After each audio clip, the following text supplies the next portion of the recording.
My husband disappeared for years, and I thought he was dead. But years later, he came back with a new son and a disgusting story. I came home from work thinking about nothing more than what I was going to make for dinner. My daughter was in the back seat whining about homework. The radio low, just another weekday. Turning onto our street, something felt off. His car was not in the driveway. On that shift, he usually beat us home and liked being the one already inside. That night, the porch light was on and the driveway was empty. Inside, the house felt wrong. Not scary, too quiet, no music, no pan on the stove, no sound of him talking to our daughter.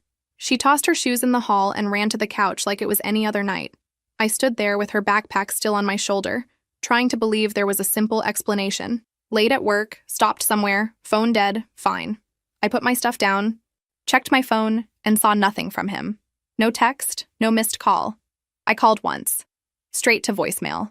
My chest did that tight thing I always call overreacting.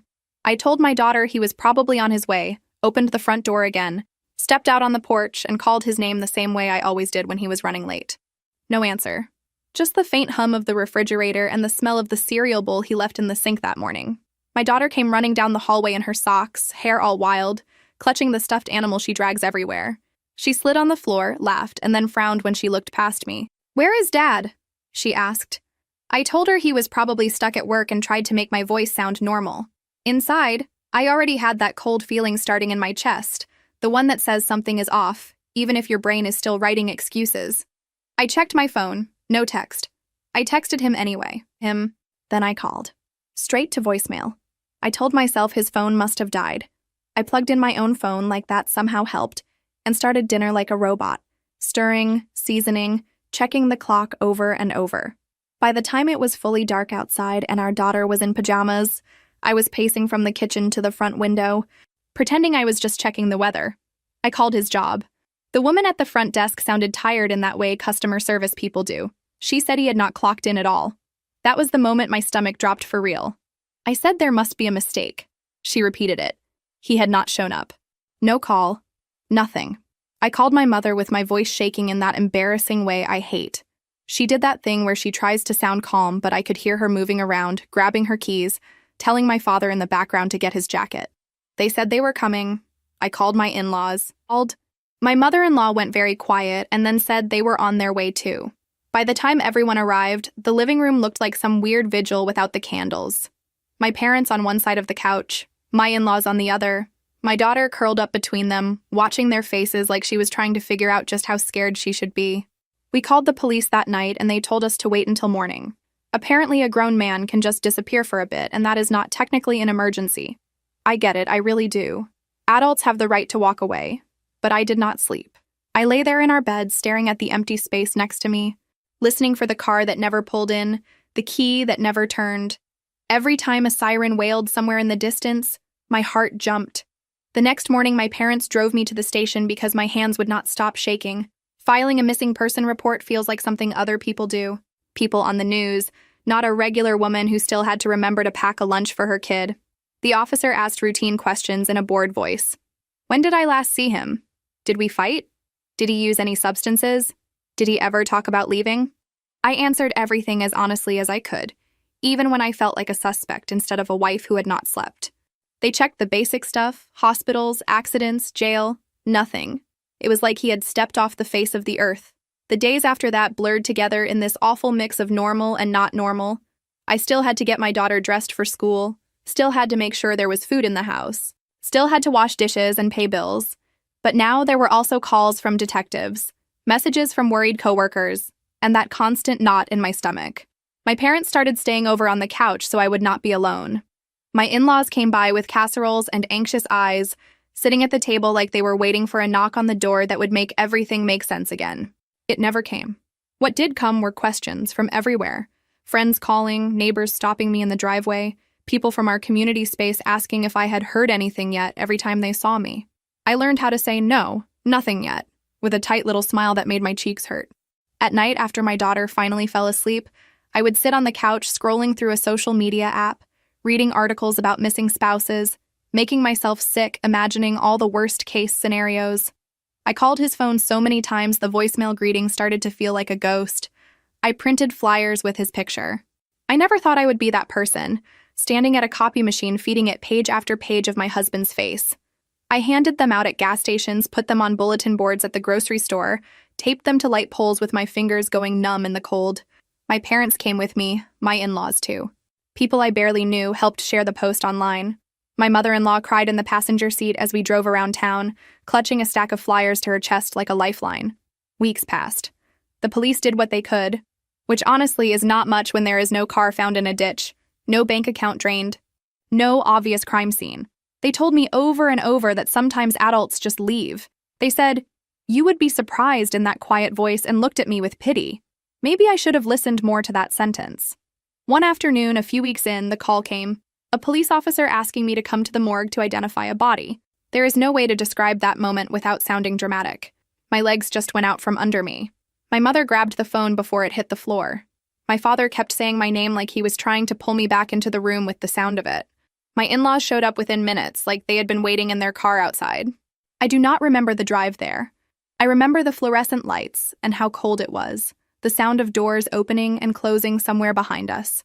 I remember the way my mother-in-law's hand crushed mine, her knuckles white, the sheet, the smell, the way my mind tried to split in half, one part screaming that this could not be real, and the other part focusing on stupid details like the scuff marks on the floor. It was not him. I almost threw up from the shock of relief hitting the wall of guilt. Some other family was getting bad news that day. Some other wife, some other parents. We walked out of there with our legs still working, and I wanted to collapse in the parking lot anyway. On the drive home, my mother kept saying it was a sign that he must still be alive, that we had to keep faith. I nodded because I did not have any words left. You would think that would be the turning point where hope kicked in again. It was not. After that, something shifted in how people looked at me. The practical questions started. Did we have any debt? Was there any insurance? Had he been stressed? People whispered when they thought I could not hear. I caught phrases like midlife crisis and another family somewhere, and, you never really know a person. I started replaying every conversation we had in those last weeks. Every sigh. Every late night he said he needed time alone. Every time he stared at his plate a little too long. It felt like trying to solve a puzzle with half the pieces missing and the picture on the box blurred. The world does not stop just because your life has exploded. My job gave me a little time off, but after a while, the calls started coming. They were very polite about it. They said they understood my situation, but they needed to know when I would be back. Bills did not care that my husband was missing. Our mortgage did not care. The car loan did not care. My daughter still needed shoes that fit her growing feet. So I went back to work, walking into that office for the first time after everything was surreal. People looked at me like I was a walking news story. Some hugged me. Some avoided eye contact, like grief might be contagious. Someone had cleared my husband's picture off my desk without asking, probably thinking they were doing me a favor. I went into the bathroom and cried so hard I had to stuff paper towels into my mouth to keep quiet. I did my job anyway. Answered phones, filed paperwork, smiled at clients who had no idea that when I said, "Have a nice day," my brain was screaming, "My husband is gone." After work, I picked up my daughter, helped with homework, made dinner. Then I lay awake at night staring at the ceiling, listening to the empty spot where his breathing used to be. At some point, surviving turns into making decisions you never thought you would have to make. The house that had once felt warm and full started to feel like a museum of a life that did not exist anymore. Every corner had a memory, and not the good kind. My daughter started asking why we still lived in Dad's house when he was not there. Our savings were not endless. The mortgage weighed on me like a concrete block. I talked with my parents. I talked with my in-laws. Even the detective said that. Realistically, after a certain amount of time with no activity, no evidence, you had to start planning for a future where he just was not coming back. That sentence shattered something in me and set something else free at the same time. I sold the house. People had opinions, of course. They always do. Some thought it was practical. Some thought it was heartless. A few people actually said it to my face, that it looked like I was moving on pretty fast, as if listing a place with a real estate agent was the same thing as forgetting your husband ever existed. I stopped going to certain community events because I could not deal with the stares. My parents helped me pack up the place. My father took down the pictures from the hallway one by one, carefully stacking them in a box while my mother quietly wrapped mugs in newspaper. My in-laws cried the day we walked through the empty rooms. My mother-in-law ran her hand along the doorway where we had marked my daughter's height in little lines. I promised we would never paint over those marks, which was a lie because the new owners did, obviously. My daughter clung to my leg. She was braver than I was, honestly. Kids are weirdly resilient until they are not. We moved into a smaller place across town, a little rental with thin walls and noisy neighbors and a view of the parking lot instead of the backyard where my daughter had learned to ride her bike. It was cramped and nothing matched. It was also something I could afford on my salary alone, which meant I could breathe a tiny bit easier at night. My parents came over with folding chairs. My mother-in-law brought curtains. My father-in-law fixed a loose cabinet door because he needed to fix something. Time did that thing it does, stretching and collapsing at the same time. A whole year passed, and sometimes it still felt like I was standing in that doorway with my keys in my hand, waiting for a car that never pulled into the driveway. Other times, it felt like my old life had happened to someone else. My daughter started at a new school, made new friends, stopped asking every single day when her father was coming back. She still had moments, though. Nights where she would crawl into my bed and whisper that she had a dream he was knocking on the door. I would hold her and remind her that we were safe, even though I did not know what that meant anymore. Around the 1-year mark, my in-laws showed up at our new place without warning. I remember because I was in leggings with a stain on the knee and a t-shirt I had slept in. They were both dressed nicer than usual, my mother-in-law in a blouse she normally saved for special occasions, my father-in-law in an actual button-down shirt. They sat at my tiny kitchen table, hands wrapped around cheap coffee mugs like they needed something to hold on to. My mother-in-law started crying almost immediately. My father-in-law cleared his throat over and over. Finally, he said they had sold some of their property. A small house they used to rent out, some land his own father had left him. They did not need it, he said. They were getting older. It was time to simplify. They wanted to give the money to their granddaughter. I just stared at them. They explained that it felt wrong to keep it sitting there while their son had walked away from his responsibilities. They could not make him come back, but they could at least try to make sure our daughter had some kind of security. The plan was to put most of it into a fund for her future, maybe college, maybe something else, and use the rest as a down payment so we could eventually stop renting. I argued, of course I did. I told them it was too much. I told them people would talk. They said people were already talking, and at least this way something good was happening. They reminded me that it was their money, their choice, and if their son ever got his act together, he could be mad at them in person. Word got out anyway. News like that always does in a town like ours. Suddenly, there were little posts on a social media app about certain people taking advantage of the elderly, with vague wording but very clear aim. I saw one comment thread where someone literally said I had waited just long enough to cash in. I sat on my couch shaking, phone in my hand, trying not to throw it against the wall. My in-laws defended me when they could, but I still had to live with those stares in the grocery store. I still had to stand in line at the bank behind someone who had shared that post. I still had to answer my own relatives when they called and asked if I was sure it was ethical to take that money. Ethical. Like I had orchestrated my own abandonment for a payout. We did use some of it for a down payment eventually. Not right away. It took me months to even make myself look at listings. When we finally moved into the little house on a quieter street, my daughter ran from room to room like it was a palace. We set up her bed first.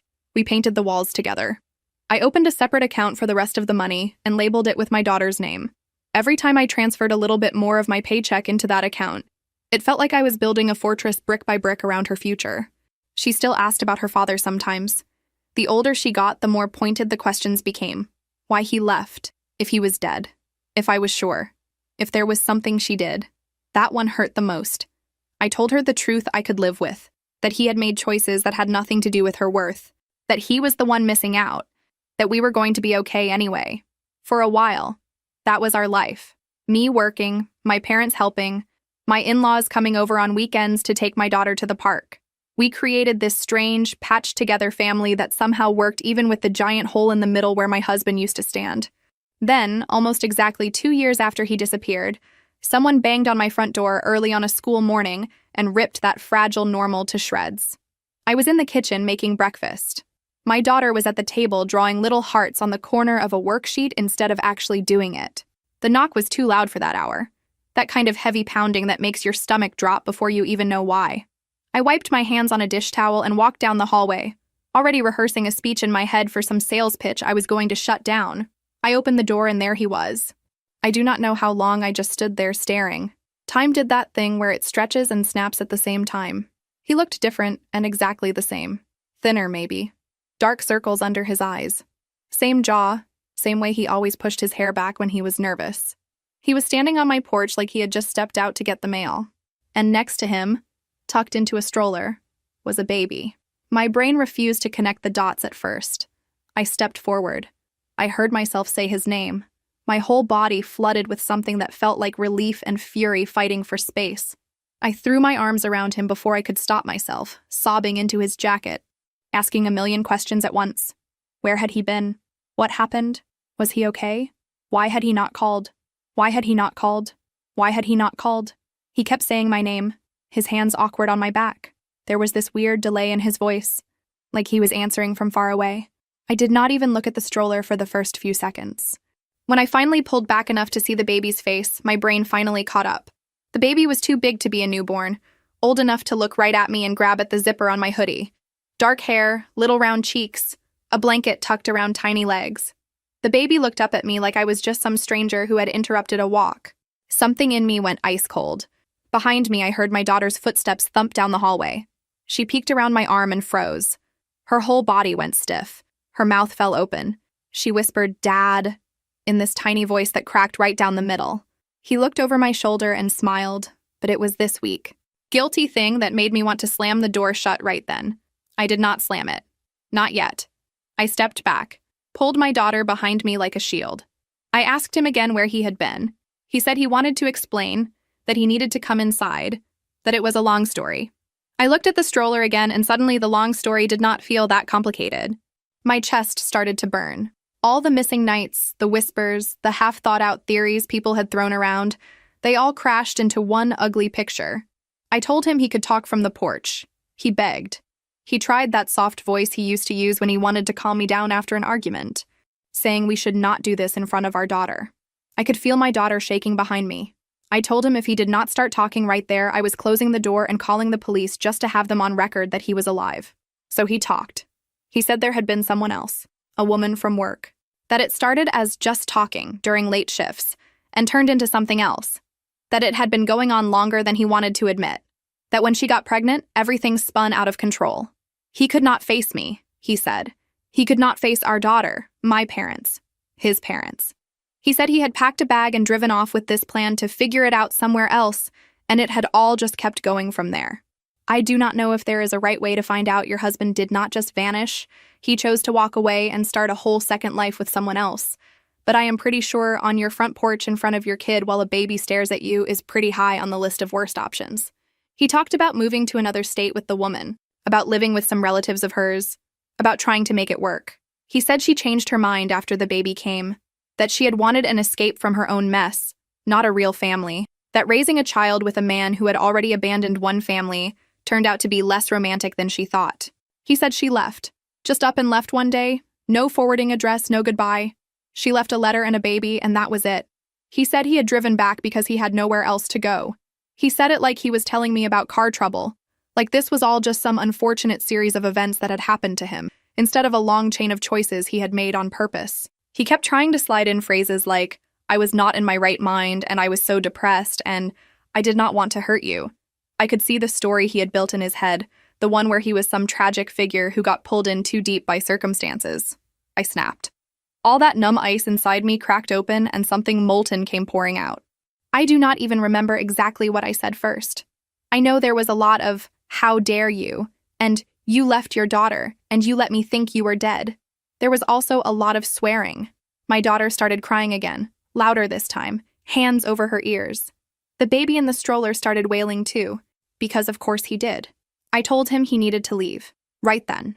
I told him he had made his choice when he drove away from this house the first time without so much as a note. I told him I did not care about his long story. I did not care about his excuses. I did not care that his second life had blown up in his face. I told him I did not want him, or his lies, or his baby anywhere near the life I had scraped back together from the mess he left. He tried to pull the "but the baby is innocent" card. Of course he did. He said I was punishing a child for the sins of the parents. He tried to guilt-trip me with my own faith, asking what kind of compassionate person would turn away a helpless baby. He looked at our daughter like she might help his case. She flinched. That was it for me. I told him if he did not leave my porch in that exact moment, I would call the police and tell them that the missing person they had been looking for had just shown up. And by the way, Here was the man who had abandoned his child for years and then tried to drop another baby on his ex-wife's doorstep. I told him I would file for any legal thing I could find with his name on it. I told him I was done being the soft place he landed when he blew up his own life. He stood there for a second, looking at me like he did not recognize the person in front of him. Then he grabbed the stroller handle, muttered something I did not catch, and backed down the steps. I closed the door. My daughter collapsed against me, sobbing. I slid down the wall with her, heart pounding so hard I thought I might faint. I could hear him out there for a while, pacing on the porch, then walking away, then a car door slamming. Eventually, the sound faded. I sat on the floor with my daughter in my lap, both of us shaking, and tried to figure out how to explain any of this to a child who still slept with the nightlight on. After I got her calmed down and settled in her room with a movie, I called my in-laws. Telling them their son was alive and had just shown up at my door with a baby was one of the strangest conversations I have ever had. My mother-in-law made this sound I had never heard from a human throat before, something between a sob and a scream. My father-in-law went very quiet. They said they were coming over. I told them not to. I told them they needed to stay home in case he went there next. They agreed, reluctantly. Before we hung up, my father-in-law said, in this hoarse voice I had never heard before, "Thank you for calling us, even after everything." Of course he went there. A few hours later, my phone buzzed nonstop with calls and texts. My in-laws told me he had shown up at their house with the same story, the same baby, the same sad eyes.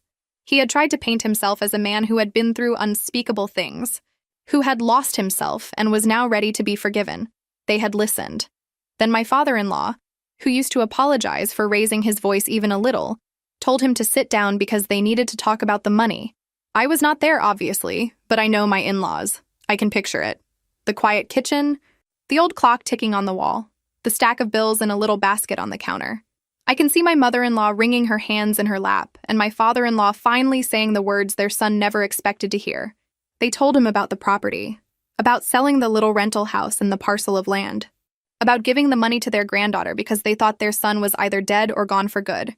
They told him it was done. No takebacks. No secret account with his name on it. He lost it. According to my father-in-law, he went from sad and sorry to furious in about 3 seconds. He accused them of betrayal. He said I had manipulated them. He used words like brainwashed and gold digger and my inheritance. He banged his fist on their table so hard a mug fell over. The baby started crying again.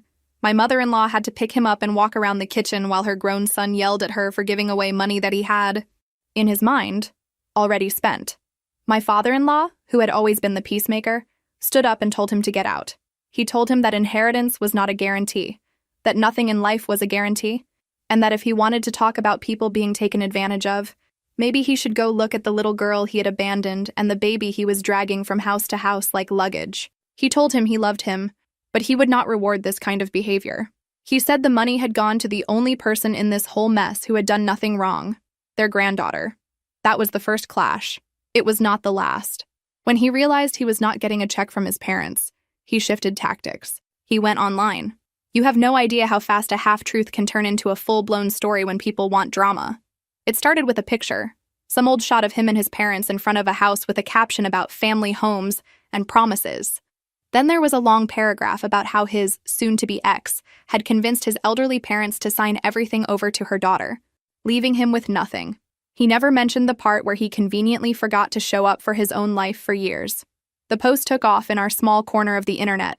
People love to feel like they are standing up for the underdog, especially when that underdog is a man spinning a story about a cold ex and a heartless system. Comments poured in. People shared it with outraged emojis. There were entire threads about modern wives and money-hungry women and men not being protected. I watched it happen on my cracked phone screen, my own face nowhere in the pictures and yet somehow plastered over every word. Strangers called me every name you can imagine without ever having met me. People who knew us a little but not enough chimed in. A woman I used to sit behind in community gatherings shared the post with a caption about, "This is why marriage is scary for men now." I saw it all. I sat on my couch with my daughter playing on the floor nearby and scrolled until my thumb hurt, feeling like I was watching my life get rewritten in real time by the man who had detonated it in the first place. The offline fallout was just as ugly. I had people corner me in the parking lot of the grocery store asking if it was true that I had forced his parents to give me their house. Someone actually said, "Must be nice to get rich off someone else's hard work." while I stood there holding a carton of eggs and a bag of apples.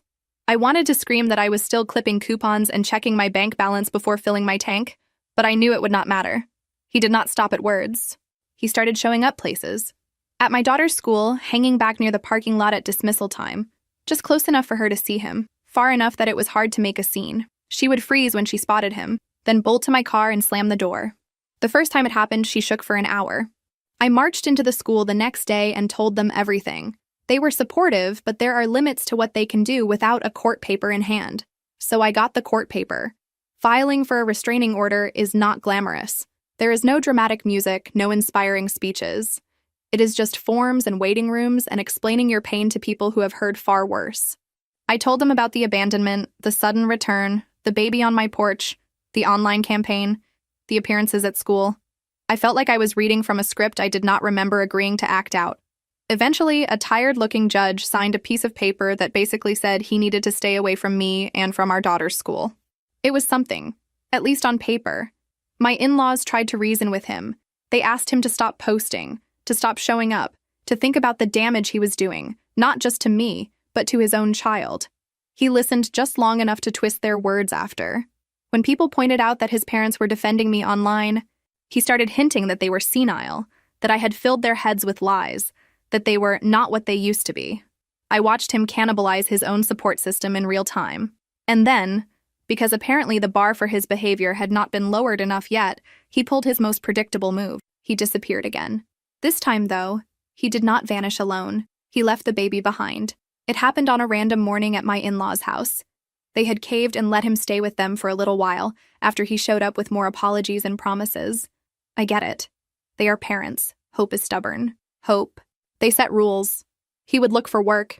He would help with the baby. He would not drink. He would not bring drama into their home. For a couple of weeks, it actually looked like he might follow through. He did a few odd jobs. He took the baby on walks. He even went to a community meeting with them like old times. Then one morning, my mother-in-law woke up to the sound of the baby crying and realized the house felt wrong. Too quiet in that specific way. She went to the guest room. The bed was empty. His bag was gone. The closet was open.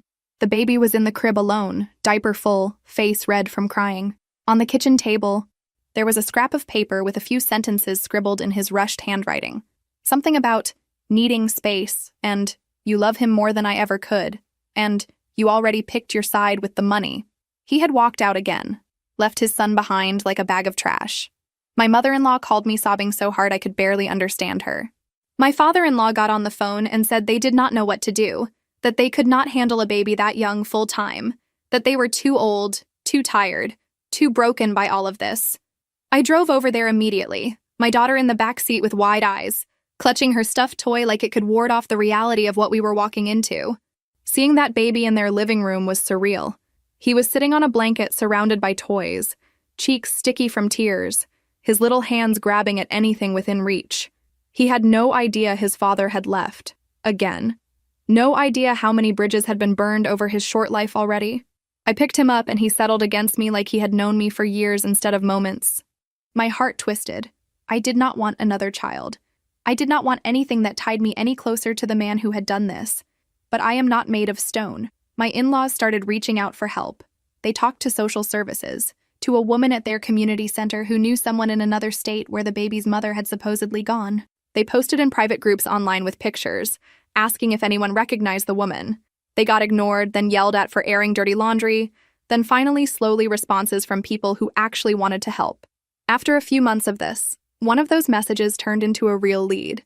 A woman who worked in a retail store in a different town saw the picture and thought the baby looked like a child she had seen in an old photo on a coworker's phone. Same dark hair, same eyes. That coworker was the woman my husband had left me for. The baby's mother. Turns out she had been living under the radar in this small town, working, paying rent, trying to pretend the entire disaster she had helped create had never happened. When my in-laws' contact finally reached her, she denied it at first, said it was not her, said she did not know any man by that name. Then, faced with more pictures and the threat of formal reports, she broke down and admitted the truth. She told them she had been overwhelmed, that she had panicked, that she had never actually wanted a baby. She had wanted a man to rescue her from her old life and then realized she had just traded one mess for another.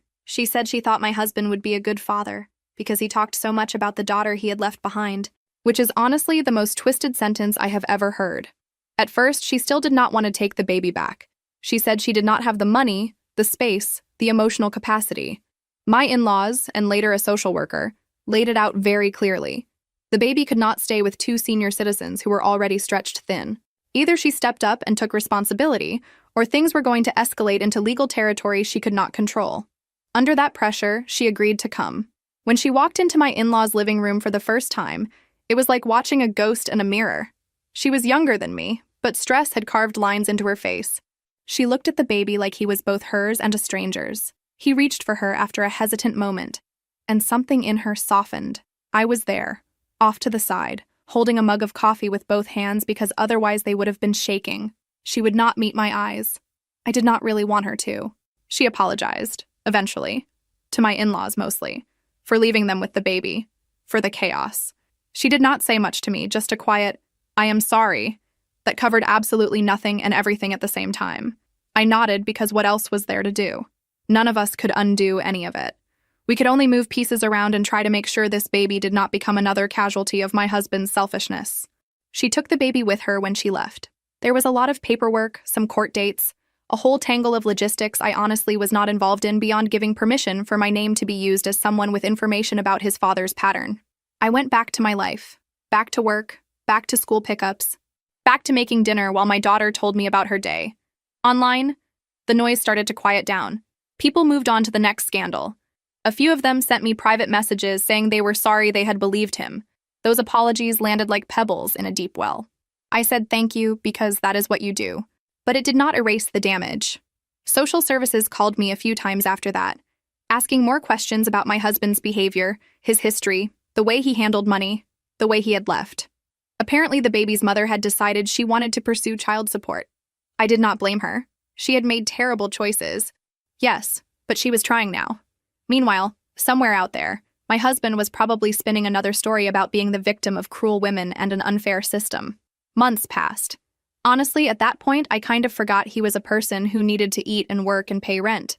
In my mind, he was just this floating problem, like a storm cloud always on the horizon. Then one afternoon, my phone rang, and I found out that he had finally discovered what happens when you try to outrun paperwork in a country that loves paperwork more than anything. Apparently, in order to pay for his new disappearing act, he had gotten a job under his real name again. Some boring office position, from what I heard through the grapevine. The thing about getting a job under your real name when there are active cases with your social security number attached is that the system notices. The child support case for the baby pinged his employment. A notice went out. Court dates were set. He did not show up to any of them, because of course he did not. Eventually, a judge got tired of the no-shows and issued a warrant. He got pulled over for something stupid. A rolling stop. A broken taillight. Whatever it was, the officer ran his information, saw the warrant, and that was that. I found out because my in-laws called me, voices shaking. They had been notified as emergency contacts. Hearing that your husband is in custody because he could not be bothered to show up to court to talk about supporting the children he abandoned is one of those moments where the universe stops pretending it is subtle. My feelings were a mess.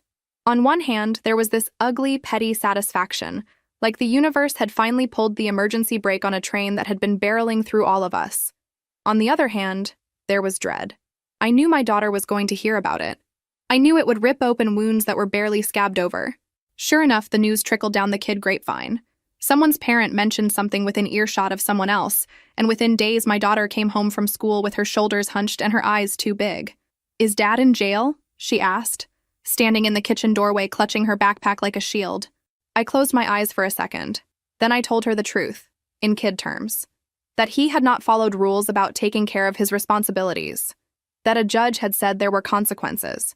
That he was somewhere safe, not hurt, but not free to just come and go as he pleased anymore. She listened, chewing on her lip.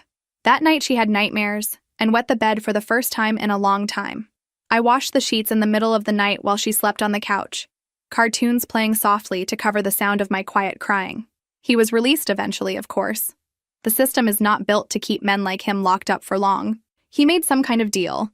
He agreed to a structured payment plan for child support, not just for the baby, but for our daughter too once the case was expanded. I know this because I was suddenly on the radar in a whole new way. Up until that point, I had not formally filed for anything. I had just been surviving, paying bills, raising our child, telling myself that I did not need his money. I had a lot of pride mixed in there, if I am honest. I did not want to be the ex who dragged him to court, even if he deserved every legal headache. Watching him face consequences with the other child shook something loose in me. A woman from a legal aid office sat across from me one day at a plain table and laid it out. I had the right to file for back support, for future support, for something, anything, that acknowledged on paper that he had a financial responsibility to the human he had helped bring into the world and then walked away from. She told me it would not undo the years I had struggled, but it could make things a little less tight. She also said something that stuck with me. This is not about revenge. It is about accountability. I thought about my daughter's college fund, about how hard I had worked to build it, about the way my in-laws had given up their property so she would not be punished for her father's choices, about how he had screamed at them about that money like it had always been his by divine right. I thought about every night I had lain awake doing mental math with the numbers in my bank account, trying to figure out what bill could be paid a little late without shutting off a service. So I filed. The process was as exhausting and humiliating as you would expect. I had to pull together pay stubs, bank statements, proof of expenses, proof of his absence. I had to explain over and over that no, he had not sent money, not even once, not even a small amount, not even for birthdays or holidays. I had to sit in a waiting room with other women in similar situations, all of us staring at our phones and pretending we were not listening to each other's names being called. When it was finally our turn in front of the judge, he tried to play the same song. He talked about mental health, about being overwhelmed, about not being able to find steady work, about how the situation with the other child had already strapped him financially. He hinted that I was comfortable now with the house and the help from his parents, as if that canceled out his obligation. The judge, thankfully, did not seem impressed. He pointed out the years of absence, the record of his online behavior, the trail of no-shows to previous hearings. He looked at my stack of documents, then at my husband, and said something like, "This is not about punishing you for being a flawed human. This is about enforcing your responsibilities as a parent." Then he put numbers on paper. Not huge numbers. The system never really makes them huge. But enough to say officially that my husband owed something. To our daughter. To the baby he had left behind twice. The first payment showed up a few weeks later. It was smaller than it should have been because they took a portion for back support owed to the other child. I sat at my kitchen table staring at the deposit notice on my phone. My stomach twisted. Part of me wanted to reject it, to send it back, to prove that I did not need his money.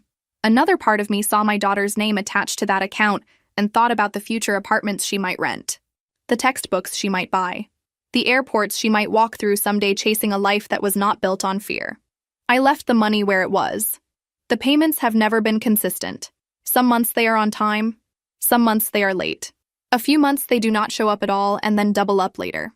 Every time I see one, I remember that somewhere out there, he is clocking in and out of some job, probably complaining to coworkers about his crazy ex and unfair courts, while the system quietly siphons off a piece of his check and slides it into an account with our daughter's name on it.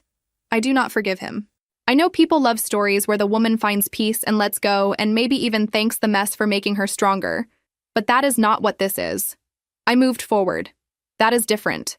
I built a life for my daughter and me out of the wreckage he left. I leaned on my parents and my in-laws and friends who saw through his online performance and stuck by me anyway. I went to work even when my eyes were swollen from crying. I painted walls and hung curtains and fixed leaky faucets and figured out how to fill out forms that used to have his name on them.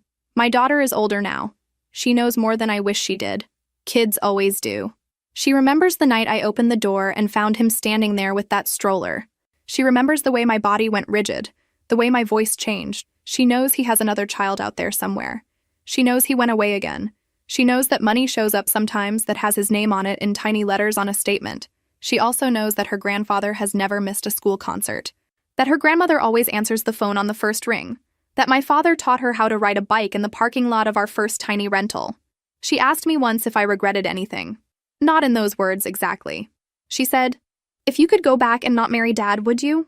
I told her the truth, that I regret the way I shrank myself for him, the way I ignored my own instincts, the way I let him talk over my fear and my doubt and my anger until I could not hear myself.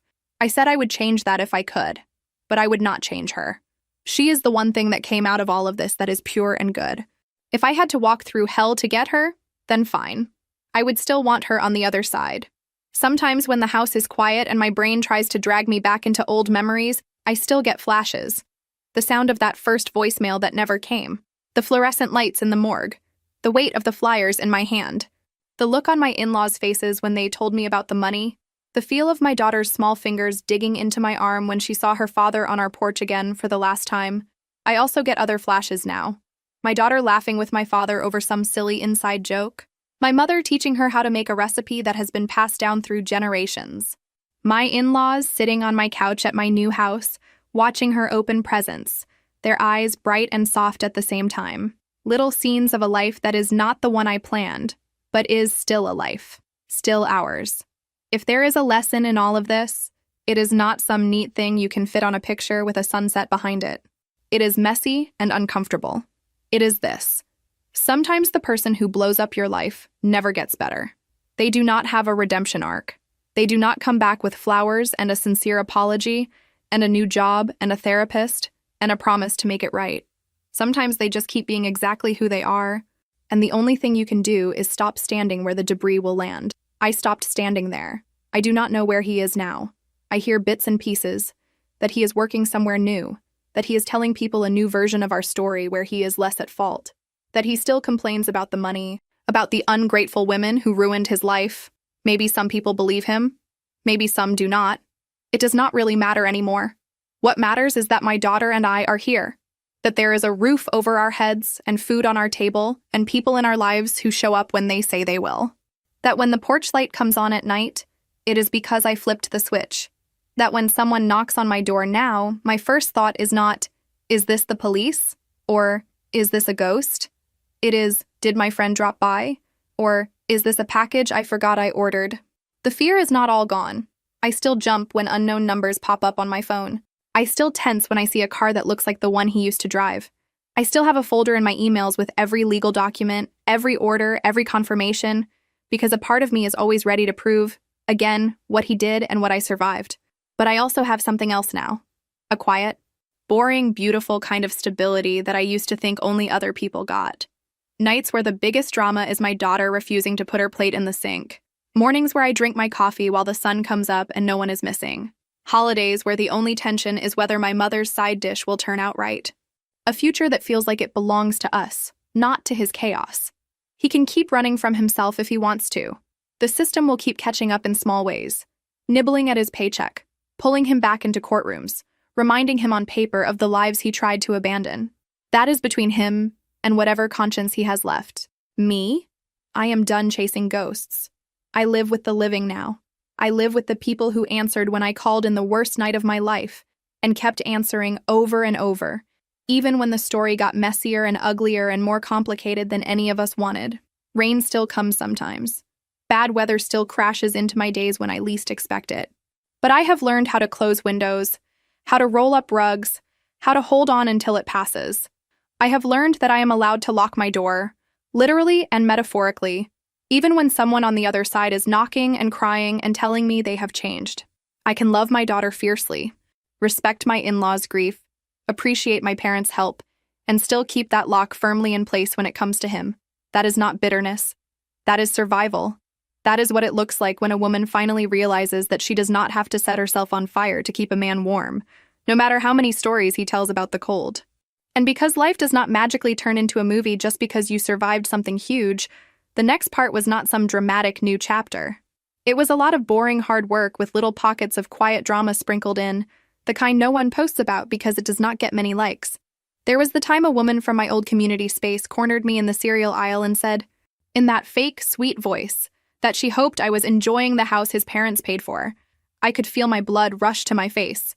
For a second, I pictured myself unloading the whole story on her right there between the oatmeal and the pancake mix. Instead, I took a breath and said very calmly that their granddaughter's future was none of her concern. Then I picked up my cereal and walked away. My hands were shaking so hard I almost dropped the box, but my daughter, who was with me, slipped her hand into mine and squeezed.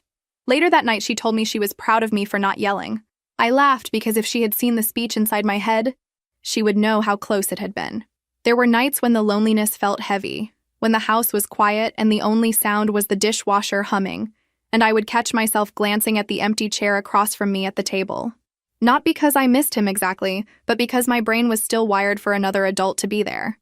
I started inviting my parents over more for dinner, or my friend from work who loved to talk about her own messy ex. We would sit at my little table, eat pasta out of chipped bowls, and laugh until we cried about the things we had once thought were acceptable in relationships. There were school events too. Those hit differently. Sitting in a crowded gym while kids sang off key and held up construction paper art, with glue strings still hanging off. I would scan the room automatically, some old part of my nervous system looking for his face even though I knew he was not going to be there. My parents came. My in-laws came when they could. My daughter would wave at us from the risers like we were her whole world. In those moments, for that half hour or whatever, the story was simple again. Just a kid and her little cheering section. Then the school would send home forms for emergency contact updates, and there it was again, his blank line staring up at me. At first, I left it as father with no number, like a placeholder for a ghost. Eventually, after one too many times of seeing staff squint at that empty space, I crossed it out and wrote, "See grandparents." It felt like erasing something and correcting it at the same time. My in-laws carried their own quiet grief. My mother-in-law still kept a framed picture of him on a shelf, but over time, more pictures of our daughter crowded around it. Sometimes I would catch her looking at that old photo, with tears in her eyes. And I knew she was mourning, not just the man he had become, but the boy he used to be, the one I had never met. We never really talked about it directly. Instead, we traded practical kindnesses. I fixed things around their house that they could not reach. They dropped off soup when my daughter got sick. We held each other up without dissecting every feeling like we were in some kind of support group. Work slowly shifted from place I drag myself to while my life burns down, to place I go for a few hours a day where no one expects me to talk about my personal tragedy. A woman in my office who had once given me pity eyes started inviting me to lunch instead, not to grill me about my situation, but to gossip about our boss and complain about the printer. That might not sound like much, but when your identity has been boiled down to the one with the missing husband, being treated like a whole person again feels like oxygen. I made small changes too. I switched the route I drove home, so I did not have to pass certain streets that punched me in the gut. I boxed up the last of his old shirts and gave them to a donation center a few towns over, so I would not risk seeing some stranger wearing one at the gas station.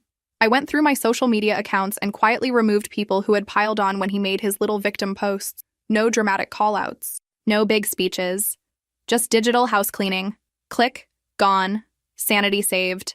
Every once in a while, his name would pop up again. Someone would mention seeing him somewhere, or I would get a thin white envelope with some new update about payments or a minor court adjustment. The first few times, my hands shook so hard I could barely open the mail. After a while, it became just another annoying piece of adult life, like a bill. I would scan for anything important, file it in my growing folder, and move on. Not that I never spiraled.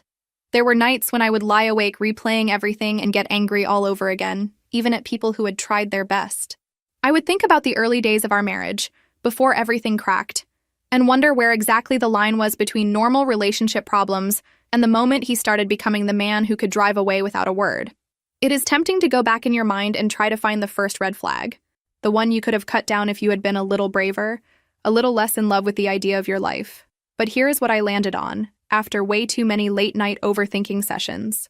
I cannot go back and fix the younger me. I can only honor her by not throwing her under the bus now. She did the best she could with what she knew. I know more now. That is the point. So I started letting myself want things again. Nothing wild. I did not suddenly decide to quit my job and move across the country or anything like that. It was smaller stuff at first. Taking a weekend class on something I liked. Not something practical. Buying a candle that smelled nice without checking if it was on sale 3 times. Saying yes when a coworker invited me to a painting night, even though I was convinced my version would look like something a toddler did with their eyes closed. There was also the whole, will I ever date again question floating around like an annoying balloon I did not ask for. People love asking that, by the way. As if romance is the final exam you have to pass after a breakup to prove you are truly healed. My answer, for a long time, was a very firm no. Not because I hated all men or anything dramatic like that, but because I genuinely did not have the energy to share my closet, my couch, or my emotional bandwidth with anyone else. Over time, that no softened into more of a not right now, and also if I ever do this again, he is going to have to clear a very high bar. I do not know if I will get there. If I do, it will be on my terms. There will be no secret second lives. No mysterious missing phones. No men who treat honesty like a favor they hand out when it is convenient. What I did commit to, fully, was being honest with my daughter in age-appropriate ways. As she grew, the questions changed. When she was little, it was, "Is Dad coming home?" Later it turned into, "Did I do something wrong?" Now it is more like, "Why do some people still believe his side of things when there is proof he is lying?" That one is hard. I tell her truth does not always win the popularity contest at first. I tell her people cling to stories that make them feel comfortable, even when the facts poke holes in them. I tell her our job is to live in a way that we can sleep at night, not to win arguments with strangers. I also tell her that her father's choices are not a reflection of her value, over and over, in different words, in different moments. When she fails a test, when a friend hurts her feelings, when she looks in the mirror and frowns at some new change in her growing body.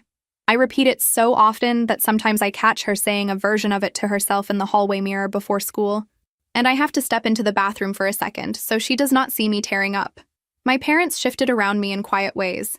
My mother stopped talking to me like I was about to fall apart, and one night at my kitchen table, she actually apologized. She admitted that at the beginning she had tried to excuse what he did, blaming stress or saying maybe I had been too hard on him because the idea that he had simply chosen to walk away was too much to face. Hearing her say that loosened something in me. My father did not make speeches, but he started treating me like an equal instead of a kid he had to rescue, bringing his toolbox over, eating at my table, telling me in this calm way that I was strong.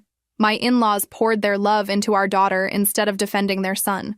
They became the grandparents who sit on hard chairs in crowded rooms and clap the loudest.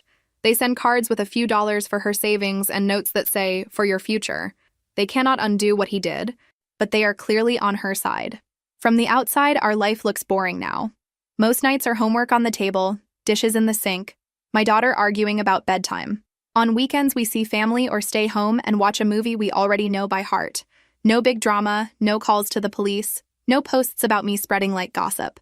Just days where no one vanishes and no one turns our life into a spectacle. I still flinch when an unknown number pops up or when I see a car that looks like his, but the fear does not sit in my throat the way it used to. It passes. He can tell whatever version of the story he wants. I am done living in reaction to a man who walked away from his own child. So this is where I am now, in a small house with a kid who knows she is loved, with family who shows up, with a front porch light that I turn on myself before I lock the door at night. If he ever appears there again, I will not be the woman who drops her keys. I will be the one who keeps the lock between us and guards the life my daughter and I built out of the mess he left. For the first time in a long time, that feels like enough.